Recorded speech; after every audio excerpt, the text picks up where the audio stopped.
What's up, everybody? I'm David Hain. Welcome to episode 157 of the A to D From Addict to Disciple podcast. If you enjoy this podcast, please like, subscribe, follow, and share the link with your friends, or click on the support link in this episode's description.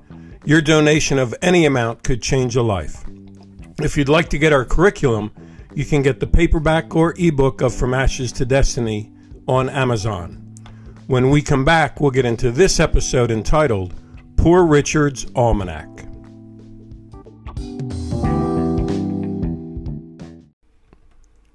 Welcome back to episode 157 of the A to D From Addict to Disciple podcast entitled Poor Richard's Almanack.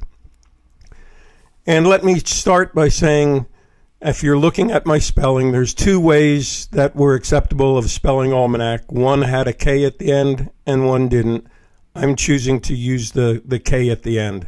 So for any of you who catch those things, that's the reason.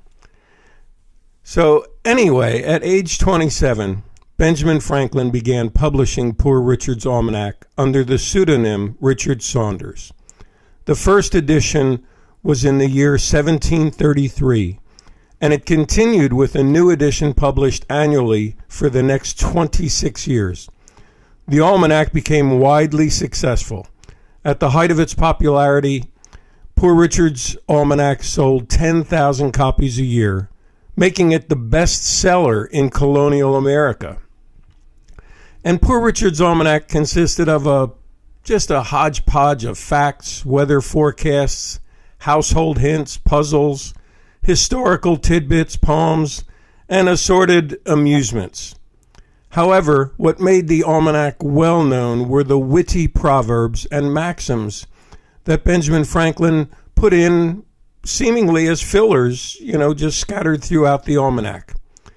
Today we're going on another walkabout, and we'll look at a few of those proverbs as if Benjamin Franklin was speaking to us, each of us, on our journey in recovery. I'm going to imagine that I'm walking through Old City, Philadelphia, which I've done many, many times in my life. And I stop at various spots where I see a historical sign. Those sort of Benjamin Franklin was here and on this day he did this and this, or this happened in the history of the United States. Those signs. But instead of the actual signs, I'm going to pretend that the signs have a few of his wisdom quotes from Poor Richard's Almanack for me to pause, read, and reflect. I hope you enjoy this walkabout with me. Here we go. And to get the picture in your mind, we're going to start out walking down one of the old cobblestone narrow streets in Philadelphia. And for those of you who are familiar, there's some famous ones. One I'm thinking of is Elfreth's Alley. And I come across one of those signs on this walkabout, and the title on the sign is, How Are You Dealing with Resentment? So, what's Benjamin Franklin starting me out with here? But let's see, there's a couple of quotes on the sign. The first one says, Whate'er's begun in anger ends in shame. So that whate'er's is whatever has begun in anger ends in shame. And the second one says, Fear to do ill, and you need fear naught else.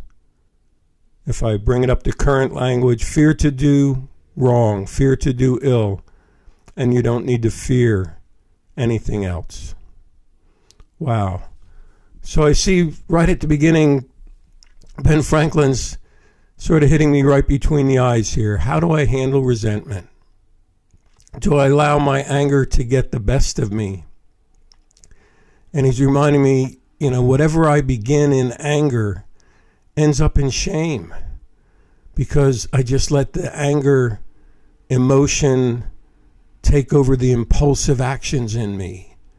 And sometimes the anger can be so overbearing that it can become compulsive, where I actually plot and plan things that I plan how to do ill to someone or how to get even with someone. And so I see Ben reminding me, saying, David, fear to do ill. Don't look forward to getting revenge, but actually fear it. Because if you can live your life where you're in fear of allowing your anger and resentment to take over your emotions and your actions, you're going to end up getting in trouble. So if you can set a goal of fearing to do ill, the red flags go up whenever the thought comes in your mind, then you don't need to fear anything else. Wow. What a good start for me on this walk. So I'm going to continue down the cobblestone path and see where it leads me. And I'm going to juxtapose history here a little bit, because obviously it doesn't look the same as it does in the mid-1700s. And there's lots of historical sites. For me, as I would be walking through this part of Philadelphia, I would head down towards Independence Square. I'd head down towards the Liberty Bell. I'd head down towards the place where the Declaration of Independence is signed, and take in some of the history. And yep, here's another one of those signs. And the historical signs in Philadelphia, the old ones, are dark blue with yellow writing. And this one says, "What are you doing with your time?" And again, there's a couple of quotes from Poor Richard's Almanack. The first one says, "Ah, simple man, when a boy, 2 precious jewels were given thee, time and good advice. One thou hast lost, and the other thrown away." Wow. Ben's not holding any punches on me here today. I'm thinking back to my childhood, thinking back to precious jewels that were given to me and who gave them to me. And really, as I think to my childhood, time was not an issue in my childhood, in my youth. The only thing was, I wish it would stay light longer so I didn't have to go to bed. I didn't have to go home and go inside because it was dark and time to go for supper, time to go to bed. And time, actually, I didn't even view it as a precious jewel, but looking back, time is a precious jewel that each of us have. And throughout my life, there's been various people who've given me good advice. And most of the time, I've just thrown it away. I've laughed it off or minimized it and just sort of said, well, I'll let experience be my teacher. And I see this as sort of a wake-up call at my age in how I talk to guys that I'm working with about the time that we have and what we do with our time, and how we can see nuggets of wisdom where we may not even be listening, but one thing pops out, and how do we treat that as a precious jewel? Because the second quote that's on this sign from Poor Richard's Almanack says, "Lost time is never found again." And I believe that's true not only for time, but for good advice. We can lose good advice and only remember it when we get in trouble. Only remember it when the consequences come for us ignoring that good advice. Okay. Well, I'm going to continue on my walk across Market Street and head over to one of the tourist spots where they've built a building dealing with the Constitution, dealing with that time in American history, and how Ben Franklin and others like him have influenced the founding of America. And this first sign I see says, "Focus on character development." And this one has a few quotes from Poor Richard's Almanack, so I'll just sort of deal with them one at a time. First one says, "Be at war with your vices, at peace with your neighbors, and let every new year find you a better man." So I see Benjamin Franklin giving me some of that good advice we just talked about. Saying, David, if you're really focusing on how to develop your character, how to be the man that you've always hoped to be at war with your vices. Don't give in to them. Battle them. Defeat them. Figure out your strategy to keep them from overcoming you. And be at peace with your neighbors. Don't spend your time gossiping. Don't spend your time talking about what they're doing wrong or looking to get an edge on them. Be at peace with them. And if you do these things every new year, you will find yourself a better man. The second quote says, "Who is strong? He that can conquer his bad habits." And I think, that ties right into the first one. And I see Ben saying, sometimes we try to battle our vices, we try to battle our bad habits, but we don't feel strong enough, and we might pray or call out to our higher power for strength. And he's saying, you've got the strength inside you, and you'll see that strength as you conquer your bad habits. The next one under character development says, "Ignorance leads men into a party, and shame keeps them from getting out again." Wow. Does this ring true or not?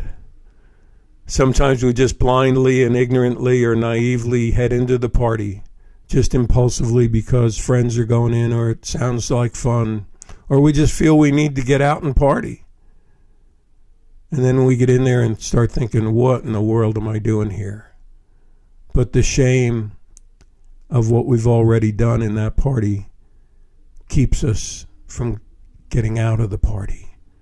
And that rings so true in addiction. The shame of getting caught up again can keep us stuck in acting out every day, because it's easier to stay there and way much harder to own up to where we've gotten again and asking for help to get out. Okay. So we'll end up this little meander, this walk through Old City, Philadelphia, down by the Liberty Bell. And I see a sign there, and again, these signs don't really exist there. I see a sign there that says, "Choose your friends wisely." And here, the quotes from Poor Richard's Almanack are, "A false friend and a shadow attend only when the sun shines. And he that lies down with dogs shall rise up with fleas." Wow. This would be a great one for all kids to learn at a very early age. Choose your friends wisely.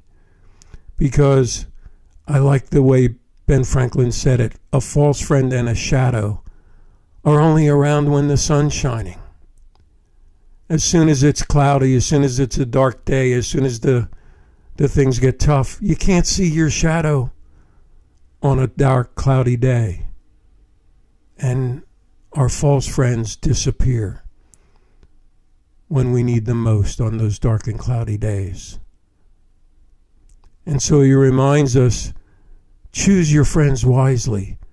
Watch that you're not lying down with dogs, because if your friends are sort of living a dog's life, you will wake up with fleas and scratching and itching and that constant pain.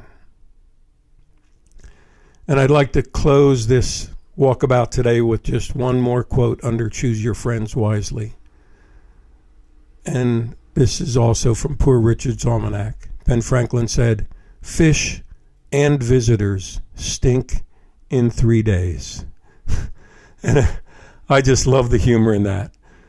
Sometimes people can come to visit who are our friends, but I guess after a few days, either we start judging them, or we see they're a false friend, or we realize the things that we don't have in common. And sometimes our friends can begin to stink in 3 days. And I think in closing, under Choose Your Friends Wisely, I guess Ben Franklin would be telling me, David, pay attention to when your friends start stinking. They may be a false friend.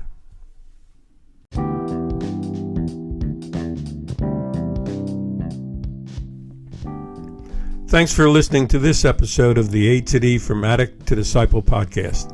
I hope you enjoyed our walkabout with Benjamin Franklin through the Poor Richard's Almanack. If you'd like to join an online group or get one-on-one counseling to help you in your recovery, please message me on the link in this podcast or by email at davidfromatod@gmail.com, or go to my website, www.fromatod.org, and click on the contact page. You can keep in touch with what we're doing in From A to D by following me on Instagram at davidfromatod. For our Spotify listeners, you can leave your comments by clicking on the link they provide in that platform. Tune in Monday for our next episode, and as always, stay safe and stay strong.